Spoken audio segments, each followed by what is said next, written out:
हाँ भाई, मिल गई टीआरपी, कर लिया शो हिट। एनसीआर वालों से पंगे लेंगे, मृदुल को बाहर निकालेंगे, झेलो अब। क्या जरूरत थी कॉन्स्पिरेसी करने की? पिछली बार से तेरे को अकल नहीं आई? जो पिछली बार तूने दिमाग लगाकर जो रजत दलाल को बाहर निकाला था ना, उससे ही तेरे को अकल आनी चाहिए थी, लेकिन नहीं।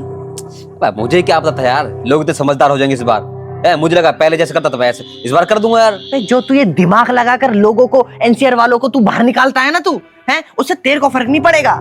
मेरे को अनइंस्टॉल कर रहे हैं लोग, मेरे को डिलीट मार दे धप्पा सी। अब मैं ही पागल हूँ जो तेरे झांसे में आ गया इस बार है? अच्छा खासा कलर्स में दिख रहा था मैं।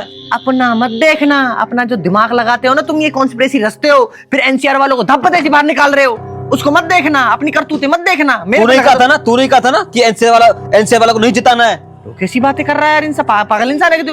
भाई मैं तो चला, मैं तो अपनी सीरीज में ही खुश हूँ। तू अपना ये ना कलर्स में ही दिखा, ठीक है, उनके साथ ही रह। मैं चला, राम राम है।